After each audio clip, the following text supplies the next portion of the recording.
नमस्कार दोस्तों, बेबाक भाषा में आपका स्वागत है। आज जिस मुद्दे पे हम बात करेंगे, जिस जर्नी पे आप मेरे साथ सफर करेंगे, वो बहुत खास है। वो यह बताने के लिए बहुत खास है कि जब लोकतंत्र खतरे में हो या खबरें ही खतरे में हो, तो खबरों को और असली खबरों को कैसे जिंदा रखा जा सकता है, खोज के लाया जा सकता है। और ऐसे खोज के जैसे ठोक बजा के लोहार बनाता है, उसी तरह से एक बहुत क्रिएटिव इनिशिएटिव शुरू हुआ है। तकरीबन हमारे सामने हैं नितिन सेठी, जो बहुत पुराने मित्र और परिचित हैं, और रिपोर्टर्स कलेक्टिव एक बिल्कुल अलग ढंग का एक इनिशिएटिव है। ऐसे पत्रकारों का अड्डा है जिनको कीड़ा काटा हुआ है कि सच और पीछे का सच, जिसके बारे में बहुत कम चर्चा है, उसे खोजबीन कर सामने लाना और इस तरह से उसके ऊपर काम होना। एक एक स्टोरी आज के दौर में बहुत मुश्किल है लोगों का जानना। एक एक साल, डेढ़ डेढ़ साल तक लोग काम करते हैं। तो नितिन, सबसे पहले मैं जानना चाहूंगी कि यह आपके दिमाग में कब आया कि इस तरह का एक समूह बनाया जा सकता है। रिपोर्टर्स कलेक्टिव आपने नाम रखा और 2021-22 से आप तकरीबन इसको एक ऑर्गेनाइज्ड फॉर्म में चला रहे हैं। और दर्शकों के लिए यह भी जानना जरूरी है कि ये पूरी तरह से डोनेशन पर चलने वाला काम है, जिसमें इतनी जबरदस्त स्टोरियां हुई हैं जिन पर शायद बहुत कम स्टोरियां ऐसी रही हैं जिन पे चर्चा करनी लोगों के लिए मजबूर ना होना पड़ा हो। चर्चा भी हुई है। तो सबसे पहले तो हमें ये बताइए और दर्शकों को भी कि ये दिमाग में कहां से आया। आप तो तमाम बड़े बड़े जिसे हम ब्रांड कहते हैं, वहां आपने नौकरियां की और एनवायरमेंट जर्नलिस्ट के तौर पर आपकी अच्छी धूम रही है। तो फिर ये खोजी पत्रकारिता का कीड़ा कैसे लगा आपको? अपने दिमाग की उपज तो नहीं बोलूंगा इसे मैं।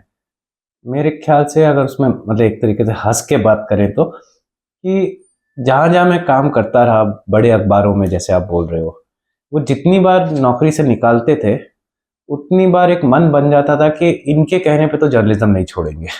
और वो कैसे करते रहे उस किस्म की पत्रकारिता जो वो लोग नहीं करने देना चाहते थे, वो उसका फॉर्मूला ढूंढते ढूंढते हम इस पे पहुंच गए। और उसमें हमेशा ये समझ आता था कि जब अपने ही संपादक मदद नहीं कर रहे होते थे, बाहर बैठे दोस्त और पत्रकार लोग, एक्सपर्ट, विसल ब्लोअर, वकील, वो लोग आपकी मदद कर रहे होते थे चुपचाप, चाहे बड़े अखबारों में भी हो। एंड एक समय पे लगा कि अगर आप यही लोग आपसे पत्रकारिता कराने में आपके सच में रीढ़ की हड्डी बनते हैं, तो उस किस्म के समूह को साथ लाना और बोलना कि हाँ, ये लगता है करने में, कोई बड़ा अखबार नहीं लगता है एक्चुअली, ऐसे 10 हिम्मत वाले लोग या 20 हिम्मत वाले लोग लगते हैं अलग अलग किस्म के, जो इस किस्म की पत्रकारिता कर सकते हैं। तो उनको आप ये नहीं बोल सकते कि हम कंपनी बना रहे हैं, तो उनको आप यही बोल सकते थे कि ये कलेक्टिव है। प्लान बन गया और समझ आ गया कि क्या करना है।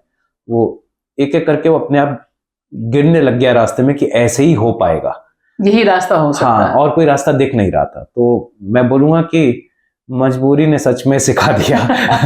मेरा नाम तपस्या है। मैं रिपोर्टर्स कलेक्टिव के साथ एक जर्नलिस्ट हूँ। रिपोर्टर्स कलेक्टिव एक इन्वेस्टिगेटिव न्यूज़ ऑर्गेनाइजेशन है।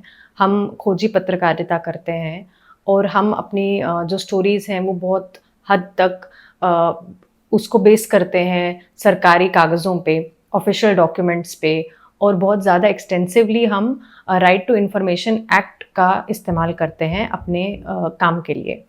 मैं रिपोर्टर्स कलेक्टिव के साथ 2021 से जुड़ी हूँ और मैंने जो पत्रकारिता की है उसमें से बहुत ज़्यादा एक चंक है जो एनवायरनमेंट पत्रकारिता से रिलेटेड है। मैंने फॉरेस्ट गवर्नेंस पे इन्वेस्टिगेटिव स्टोरीज़ किए हैं, जिसमें मोस्टली ये पाया है मैंने कि जो सरकार नियम और कानून फॉरेस्ट के अराउंड, गवर्नेंस के अराउंड बदलता है, कैसे उसका इम्पैक्ट जो होता है वो शेड्यूल्ड ट्राइब कम्युनिटीज़ और फॉरेस्ट जंगल में रहने वाली कम्युनिटीज़ और उन पे डिपेंडेंट कम्युनिटीज़ पे होता है। खोजी पत्रकारिता है, क्या उसका मार्केट नहीं है? क्योंकि आज जब हम भारत में बात कर रहे हैं तो अक्सर जो खोजी पत्रकारिता की बात होती है, जब हिंडनबर्ग कोई रिपोर्ट आ जाती है तब लगता है कि बाहर से कुछ आ जाता है, बाहर से कुछ आ जाता है कि हाँ भाई, अरे बाहर के लोग, बाहर के पत्रकार बड़ा अच्छा काम कर रहे हैं। किसी को पुलित्जर अवार्ड मिल जाता है तब लगता है कि अरे ये तो पत्रकारिता बहुत जबरदस्त हो रही है। मानो भारत में इस तरह की पत्रकारिता का स्पेस नहीं है। क्यों इतना दिक्कत है कि खोजी पत्रकारिता हो? पुराने अखबारों में रीढ़ की हड्डी नहीं है। इतने पत्रकार, इतने गजब के पत्रकार इस देश में हैं कि अगर उनको आज़ादी मिल जाए और रिसोर्सेज मिल जाए तो 6 महीने में सरकार हिल जाए। पर मालिकों की अपनी मुश्किलें हैं जिसमें वो लोग काम नहीं कर पाते। इंटरनेट का मॉडल जो है बिजनेस, जिसपे इंटरनेट पे जब जर्नलिज्म आपको पहले करना पड़ता है, तो उसका अपना एक बिजनेस मॉडल है जिसमें जल्द खबर की बहुत जरूरत है। और उस जल्द खबर में इस किस्म की खबर करना जिसमें महीने लग जाए, क्योंकि जब तक वो सच्चाई बाहर आए तब तक वो हैशटैग आगे बढ़ चुके हैं। मेरा नाम श्री गिरीश जालिहाल है और मैं रिपोर्टर्स कलेक्टिव में नवंबर 2020 से एक फुल टाइम मेंबर रहा हूँ। मैं यहाँ पे बहुत वाइड रेंज ऑफ टॉपिक्स पे इन्वेस्टिगेटिव रिपोर्टाज कर चुका हूँ, बट अगर मैं इसे समराइज़ करूँ तो मोस्टली करप्शन, गवर्नेंस और पॉलिटिकल इकोनॉमी से रिलेटेड चीज़ों पर मैंने ख़ास तौर पे रिपोर्टाज की है। मेरे इन्वेस्टिगेशंस ने दिखाया कि कैसे सरकार ने प्रधानमंत्री गरीब कल्याण अन्न योजना के तहत एक बहुत बड़ा स्कैम चलाया, जिसमें गरीबों को बांटे जाने वाला दाल से मिडलमैन ट्रेडर्स जो थे वो उनकी कमाई हो रही थी और गरीबों को खराब दाल मिल रही थी। अडानी ने एक लॉबी ग्रुप के ज़रिए मध्य प्रदेश के घने जंगलों में कोल ब्लॉक्स को ऑक्शन के लिए खोल दिया और एंड में उनको कोल ब्लॉक्स को खुद हासिल भी कर लिया। एक आम सोच बन गई कि लोगों को चाहिए ही नहीं यार ये। लोग तो 1 मिनट की जिंदगी जीना चाह रहे हैं फोन पे, कौन पढ़ना चाह रहा है। एक हवा बन गया कि कोई पढ़ना ही नहीं चाहता ये सब। हम में कुव्वत है कि लोगों को ये दे सके सच्चाई इस तौर पे जिसमें इतनी मेहनत लगती है। इतने बड़े देश में, 140 करोड़ के देश में, ऐसा नहीं है कि 1 करोड़ लोग तो कम से कम होंगे ना जो पढ़ना चाह रहे होंगे, जिनके पास समय होगा पढ़ने का, रिसोर्सेज होंगे और चाह होगी कि पता तो चले, और जो एक नेता या दूसरी साइड का नेता बता रहा है उसके आगे जाए। इतने सब लोग हैं जो जानना चाहते हैं ज्यादा। वो हमारी कमी रह गई, इंडस्ट्री की बोले, जर्नलिस्ट की नहीं, बट प्रोफेशन की कमी रह गई कि हम ही नहीं बता पा रहे उन्हें ढंग से। एक वो जरूरी है कि एक अच्छे तरीके से कहानी बताएं, जिस कहानी में जिस तरीके से वो सुनना चाहते हैं। मैं जानना चाहूंगी कि रिपोर्टर्स कलेक्टिव के साथ काम करते हुए सबसे अच्छी बात आपको क्या लगती है? जो हम काम करते हैं उसके अलावा भी हमें सीखने का काफी मौका मिला है। जैसे मैं अभी एआई और डेटा क्रंचिंग सीख रही हूँ विद पाइथन, एंड इसके लिए हमें हमारे बॉसेस का पूरा समर्थन है। ये चीज शायद ही कहीं और होती होगी। मुझे ये बहुत लाइक अलग सी चीज लगती है। जो जिस तरह से एक कैपिटल ओरिएंटेड, यानी अब जो मीडिया घराने हैं उनमें जो निवेश है, वो निवेश भी इतने बड़े उद्योगपतियों का है कि अगर मान लीजिए जैसे आपकी कोयला की कहानी है, जो कोयला वाली आपने डिटेल स्टोरी जी, या जो चावल किस तरह से फोर्टिफाइड राइस को लेकर प्लास्टिक चावल जैसे है ना, तो सवाल है ये तो बिजनेस इंटरेस्ट से भी तो टकराएंगे ना। और अगर मान लीजिए कॉर्पोरेट मालिक ही है, मैं मालिक हूं और आप मेरे खिलाफ कैसे स्टोरी कर पाएंगे? तो वो तो ये जो मतलब ये आई थिंक पूरे दुनिया में दुविधा है जर्नलिज्म की, और डेवलपिंग कंट्रीज में थोड़ी ज्यादा, कि पूंजीवाद तो वही होंगे जो धंधा चला रहे हैं बड़े, उनके दोस्त भी वैसे ही हैं। आप उन्हीं के अखबार में अगर ये कहानी करना चाहे, मैं भी होता उनकी जगह, मान लो कि मान लीजिए मैं बहुत बड़ा एक धन्ना सेठ हूँ और सरकार से दोस्ती भी है, तभी मेरा धंधा चलता भी है, और फिर मैं एक अखबार चलाऊं, उसमें आप आ जाओ और बोलो मैं सच्चाई बताऊंगा, मैं भी हंसूंगा आप पे कि भाई मैंने पैसा तो ऐसे ही कमाया है, तुम मेरी जगह घर में बैठ के लिखोगे, ये तो नहीं होगा।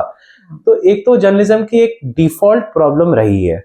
इसलिए आई थिंक जो लोग कोशिश कर रहे हैं कि कैसे आप वापस अपने सिटीजन्स और रीडर्स पे जाए और उनको विश्वास दिलाएं कि हम ढंग का जर्नलिज्म करना चाहते हैं, अगर आप हमको सपोर्ट दें।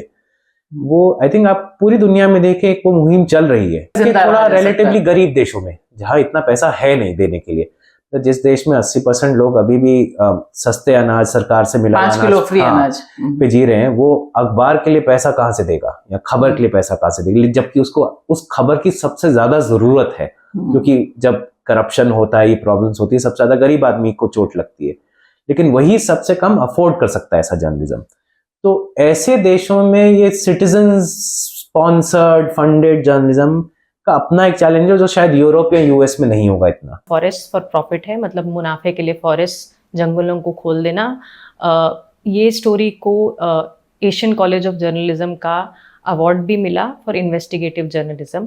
इस स्टोरी में हमने दिखाया कि कैसे, ये स्टोरी मैंने मेरे कलीग नितिन सेठी के साथ की। 2015 से ही ये जो सरकार है वो ये कोशिश कर रही थी धीरे धीरे बदलने का जंगल से रिलेटेड कानूनों को, ताकि जो प्राइवेट प्लेयर्स हैं, प्राइवेट इंटरेस्ट हैं, उनको जंगल में लाया जाए, उनको वनों में लाया जाए, और जो उनका जो अधिकार कम्युनिटीज़ का है उनको उनसे वंचित किया जाए या दूर किया जाए। इलेक्टोरल बॉन्ड्स वाली स्टोरी है। हम्म, संभवतः पहला प्लेटफॉर्म है जिसने बहुत पहले शुरू किया। अभी तो ये सारा जब सुप्रीम कोर्ट में मामला आया उसके बाद से सारा पता चला और सुप्रीम कोर्ट का जजमेंट हो गया। मतलब मामला तो बहुत पहले आ गया था, जजमेंट अभी 2024 में आया, लेकिन आप लोगों ने एक बहुत पहले से शुरू किया। जब मामला कोर्ट में गया तब से तकरीबन आप लोग इस पे काम कर रहे हैं, 2019 से। ये एक और भी तो दिक्कत है कि आपकी जो स्टोरीज हैं वो सरकार को और सरकार की पॉलिसीज को चैलेंज कर रही हैं। इलेक्टोरल बॉन्ड्स, देश की सबसे बड़ी रिश्वतखोरी, तो ये भी तो एक डर है ना किसी और रिपोर्टर को कि अगर मैं करूंगा तो पता नहीं क्या होगा। क्या ये डर आपके सामने, या सेल्फ सेंसरशिप का जो दौर है, ये आपके सामने चुनौती नहीं लगती है आपको? अब इतना तो हीरो नहीं बनेंगे, सच बोले तो डर तो लगता है। ऐसा तो नहीं होता कि डर नहीं लग रहा है, बट आप ये सोचो ना कि अगर आप पत्रकार हो इस देश में, किसी भी देश में, और आप देश की सरकार के खिलाफ खबर लिख रहे हो या कोई बड़े सेठ के खिलाफ खबर लिख रहे हो, तो एक तरीके से आप एक चींटी हो जो हाथी को काटने की कोशिश कर रहे हो। तो ये तो मान के चलना चाहिए कि हाथी नाराज होगा। आप इस किस्म का पत्रकारिता करेंगे तो मुश्किलें तो आएंगी। आसान होता तो कर ही रहे होते सब, मतलब फिर हम लोगों की जरूरत ही ना होती, ना रिपोर्टर्स कलेक्टिव की जरूरत होती, इतने बड़े बड़े पुराने अखबार हैं, कर ही रहे होते सब। तो और अलग अलग सरकारों में अलग अलग किस्म का रोष, गुस्सा होता है इसके खिलाफ, किसी का ज्यादा, किसी का कम। इस सरकार में से बहुत ज्यादा है कि भाई एकदम सवाल ना उठाएं। पिछले में भी ऐसा नहीं था कि नहीं था, पिछले में भी था, इनमें थोड़ा ज्यादा हो जाता है। इस किस्म की पत्रकारिता के ये रिस्क है। और उसका विपरीत देखो तो लोगों से अगर आप अच्छा काम करें तो उतना स्नेह भी मिलता है, प्यार भी मिलता है। जो एक चीज ठीक से नहीं मिलती, जो सब कोशिश कर रहे हैं कि थोड़ा इज्जतदार तनख्वाह भी मिल जाए। जी, मेरी अपनी स्टोरीज मैंने यूजुअली डेटा के साइड ही थोड़ा काम किया है, बट मुझे अपने कलीग्स की स्टोरीज थोड़ी ज्यादा पसंद आती हैं, because they are more daring, और वो ज्यादा, जैसे कोल, Adani, like they don't fear anything, they don't fear any The big shots. yeah, they don't. पूरे इंडिया से डेटा निकाल के फॉर कोविड, जो झूठ बोला गया था कि कोविड deaths, लोग नहीं yeah. मरे हैं, और कोविड डेथ्स एंड कंपनसेशन बाद में हमने शुरू किया था उसका। उसको मैं फिर लाइक अंडर तपस्या में उसको मैनेज करती थी। सबसे अभी तक की जो यात्रा है उसमें सबसे मुश्किल स्टोरी आपके लिए, रिपोर्टर्स कलेक्टिव के लिए क्या रही? करीब 300 से 400 स्टोरीज आपकी पब्लिक डोमेन में हैं, और जिसे आप कहते हैं कि वो एक प्रोजेक्ट है, तो कितने आपने बताया? 79 प्रोजेक्ट्स, जो अलग अलग एक प्रोजेक्ट के तहत कई स्टोरीज भी होती हैं। तो काफी मार्के का काम इतने कम समय में रिपोर्टर्स कलेक्टिव ने कर लिया। हाँ, मतलब एक तो अगेन, मतलब जब लोग दुखी होते हैं कि हिंदुस्तान में जर्नलिज्म बड़ा खराब हो रहा है, मैं तो हमेशा ही बोलता हूँ कि आप, मापदंड ये होना चाहिए कि अगर आप 100 रुपया पत्रकारिता को देते हैं, धंधे को नहीं, पत्रकारों को और पत्रकारिता को, तो उस 100 रुपए के अगेंस्ट कितना काम होता है? तो मेरे ख्याल से हिंदुस्तान में गजब का काम होता है। अब पत्रकारों को ज्यादा तनख्वाहें नहीं मिलती हैं, जितनी हिम्मत और जितनी अपनी सोच से लोग कर लेते हैं, गजब का काम है। उसका दूसरा मेट्रिक, अगर रिपोर्टर्स कलेक्टिव के जैसा हम लोग काम करते हैं, इन्वेस्टिगेटिव जिसे बोलते हैं, अगर आप बोले 78 हम लोग ने से इन्वेस्टिगेशंस करी, तो उसके अगेंस्ट कितना पैसा डाला गया उसके मापदंड में तो देखो तो मुझे लगता है कि 300 के बराबर है। क्योंकि पैसा क्या मिल रहा था हम लोग का, मतलब हम लोग क्योंकि थोड़े नॉन प्रॉफिट है तो ट्रांसपेरेंट भी हो सकते हैं कि हम सबकी तनख्वाहें, जितने लोग पार्ट टाइम फुल टाइम काम करते हैं, सबकी महीने की तनख्वाह मिला लो तो एक एवरेज न्यूज़पेपर के एडिटर्स की तनख्वाह से कम है, एक आदमी की। अगर आप टीवी न्यूज रूम के एडिटर की बात कर ले तो उनकी तनख्वाह के आधा भी नहीं हो, एक आदमी की। तो काम तो बहुत है यहाँ पे अच्छे पत्रकार जो करने को तैयार है। कुछ स्टोरीज, अलग अलग किस्म से स्टोरीज से प्यार होता है। स्टोरीज ऐसा नहीं है कि एक बहुत गजब है और दूसरी कम गजब है। आई थिंक कुछ में हिम्मत बहुत लगी, कुछ में समय बहुत लगा, कुछ में तिगड़म बहुत लगी। कुछ ऐसी स्टोरी है कि जिसमें रिपोर्टर 3 महीने लगी रही कि यार एक कागज, मुझे पता है वो कागज निकालना है, और मुश्किल हालातों में जहां उसके अपनी जान पे थोड़ी मुश्किल आई हुई थी। ऐसी स्टोरीज हैं, कुछ ऐसी हैं कि जिसमें एक सब्जेक्ट पकड़ना है और समझना है इस लेवल पे जहां तक बाहर कोई नहीं बताने को आपको तैयार कि वो कैसे धंधा चलता है, और कोई समझना चाह रहा है। उसको 4 महीने सिर्फ वो समझने में लग गए कि ये एक किस्म का करप्शन होता कैसे है। कोई मंत्री लिख के नहीं बोलता ना मैं करप्ट होने वाला हूँ कि चलो इसमें से पैसा कमाएंगे। तो आप कैसे समझो। तो ऐसी स्टोरी है जहाँ पे मेरे कोलीग्स ने 3-3, 4-4 महीने एक सब्जेक्ट स्क्रैच से शुरू किया। अच्छा, ये शब्द सुना पहली बार, और जब 3 महीने बाद खबर निकली तो सब्जेक्ट एक तरीके से मैं बोलूंगा गुरु बन गए थे पब्लिक डोमेन में। मतलब जिन्होंने पैसा कमाया वो उनसे भी बड़े गुरु हैं तभी कमा रहे थे, लेकिन एज अ जर्नलिस्ट।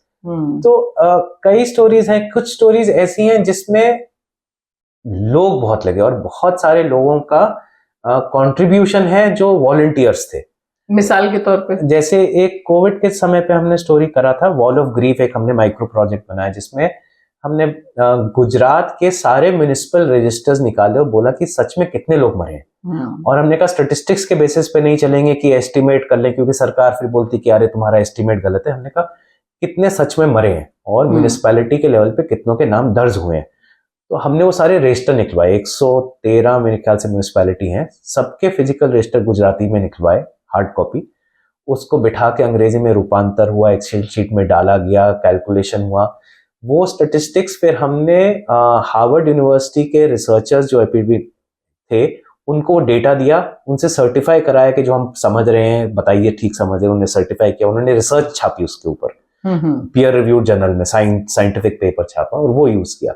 अब उसमें एक तरफ से ये सेट ऑफ एक्सपर्ट्स हैं जो यूएस में बैठ के मदद कर रहे हैं, दूसरी तरफ से 50 वॉलंटियर थे जो म्युनिसिपैलिटी जाके आरटीआई में 10 रुपए में रजिस्टर के 300 पेज, सूचना के अधिकार के तहत निकाल 400 पेज निकाल रहे हैं। उसके बाद बैठ के अपने कंप्यूटर उसको अंग्रेजी में रूपांतर करके हमें भेज रहे हैं और फिर क्रॉस चेक करवा रहे हैं कि डेटा पक्का है ना।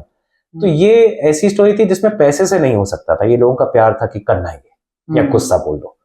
तो कुछ स्टोरीज ऐसी थी जो सिर्फ लोगों का प्यार या गुस्से में हो गई। कुछ स्टोरी ऐसी थी इसमें पैसा बहुत लग गया कि 6 या 8 महीने एक पत्रकार सिर्फ एक स्टोरी करे जा रहा है और किसी और न्यूज रूम में शायद मुश्किल होता, पर हमने जोश में कर डाला। तो इस तरह के कई सारे इन्वेस्टिगेशन है जो मेरे कोलीग्स और मैंने किए हैं द रिपोर्टर्स कलेक्टिव में। हम इस तरह का काम कर पाते हैं क्योंकि द रिपोर्टर्स कलेक्टिव एक one of the rare species है इंडिया में करंटली जो कि इस तरह की इन्वेस्टिगेटिव रिपोर्टाज के लिए ही बनाया गया है। बिल्कुल निष्पक्ष तरीके से और निडर होके हम रिपोर्ट करते हैं क्योंकि हम जानते हैं कि जो हमारे एडिटर्स हैं वो कभी किसी स्टोरी को किल नहीं करेंगे because of their own biases etcetera या डर के मारे। जैसे मैं यहाँ जिक्र भी करना चाहूंगी, उस पर मैंने बात भी की थी अपने प्रोग्राम में, जो आपकी मणिपुर वाली स्टोरी अंगना चक्रवर्ती की, तो वो भी एक बहुत साहसिक स्टोरी है क्योंकि जिस तरह से पब्लिक डोमेन में लोगों को पता था, सारे लोग देख रहे हैं कि मणिपुर कैसे जल रहा है और बीरेन सिंह की सरकार कहाँ है, लेकिन आपकी जो स्टोरी है रिपोर्टर्स कलेक्टिव की उसके आधार पे कागज हैं, सारी एक प्रोसेस है जिससे पता चलता है कि सरकार ने क्या गड़बड़ियां की हैं। हाँ, वो कहानी मैं कहूँ एक अलग किस्म से बहुत ही पेचीदा, स्पेशल और कॉम्प्लिकेटेड भी बोलूंगा और वैल्यूएबल भी। ऐसे सर्कमस्टांसेस में मुश्किल होता है हार्ड डॉक्यूमेंट्री एविडेंस के साथ कुछ लाना, क्योंकि यहाँ तो जान माल का खतरा है। तो ऐसा नहीं है कि कौन मारेगा पता भी नहीं। हाँ, कौन क्या हो रहा है वहां पे। दो समुदायों की लड़ाई है, दोनों समुदायों के ग्रुप्स है जिनके पास आर्म्ड मटेरियल है, रायट्स हो चुके हैं, 200 से ज्यादा लोग मर चुके हैं। उसके बीच में आप हीरोबाजी करें कि मुझे कागज चाहिए तो थोड़ा अटपटा सा भी लगेगा, पर अंगना का था कि ऐसा करना है कि जो चीज हम बोले पुख्ता तरीके से बोले, चाहे महीने लग जाए। और कुछ सच्चाइयां थी जो सब जानते थे पर कहने में मुश्किल पाते थे, क्योंकि एक अमूमन समझ बन गई थी कि इसी धड़ेले पे इस कहानी को बताना है, क्योंकि वो इंटरनेट पे वैसी चलती है। तो कुछ एडिटर्स में जो फील्ड में पत्रकार थे उनकी बात नहीं कर रहा हूँ, लेकिन संपादकों के दिमाग में दिल्ली में बैठ के बन गया था कि ये कहानी ऐसी ही है, और कोई पत्रकार कुछ और बताए भी तो दब जाती थी या साइड हो जाती थी। तो उसमें अंगना का वो 6 महीने 5 बार लगातार जाते रहना, अलग अलग किस्म के लोगों से चुपचाप बात करते रहना, जब तक वो इस नतीजे पे ना पहुंच जाए कि हाँ अब मुझे समझ है कि क्या करना है। तो 7 महीने में उसने 3 सिर्फ कहानियां करी, जबकि इस वक्त पत्रकारों ने 2 दर्जन की कहानियां लिख डाली होंगी। जो मोटिवेटेड एक्टर्स थे दोनों साइड के, दोनों तरफ से धमकियां, गालियां, समाज के जो एक्टर्स हैं, जो पॉलिटिकल पावरफुल एक्टर्स हैं, जो मोटिवेशन जिनका कुछ और है, जो शायद शांति नहीं चाहते, उनकी तरफ से बहुत गालियां पड़ी, लेकिन उसके बावजूद वो निडर रही। और वहां पे रहने के बाद तो वो स्टोरी का अपना एक मुझे लगता है कि किरदार है, एक उसका खासियत है उस स्टोरी की।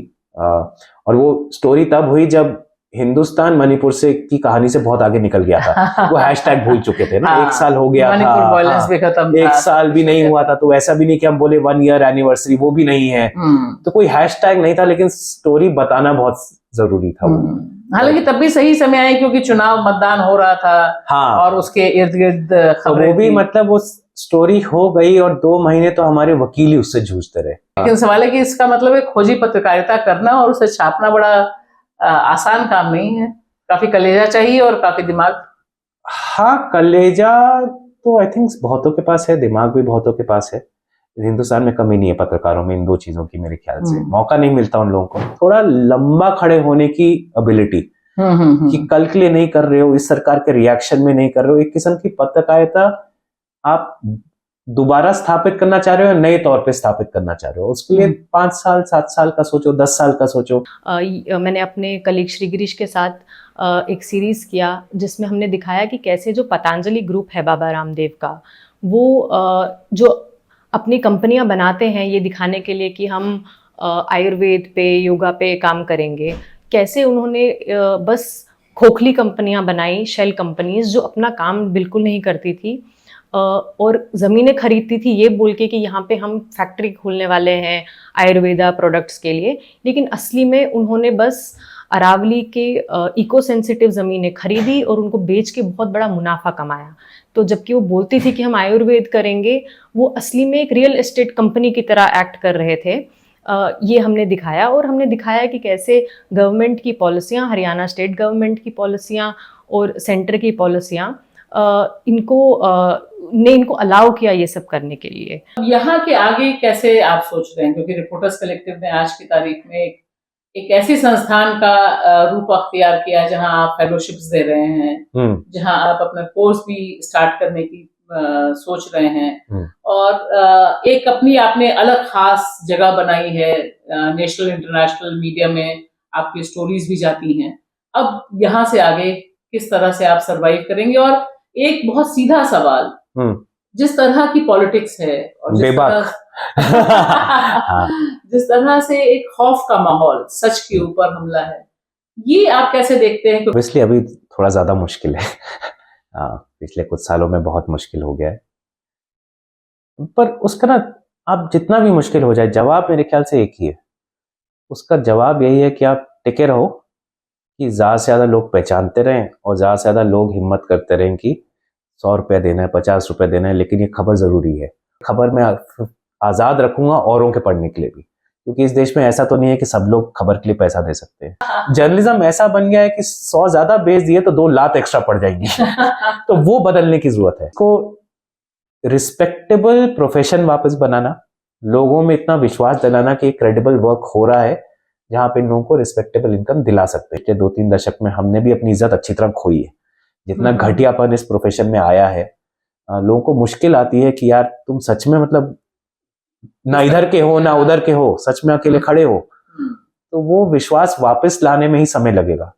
बहुत अच्छा रहा, और मुझे लगता है कि शुरुआत में तो आपका एक लॉन्चिंग पैड मजबूत तैयार हो गया। इतनी जबरदस्त स्टोरियां हैं और उनका असर भी है। सबसे इम्पोर्टेंट बात है कि लोगों तक पहुंच रही है, देर से ही सही, लेकिन मान जा रही है। कहानियां तो जाती है अपने पूरे रास्ते।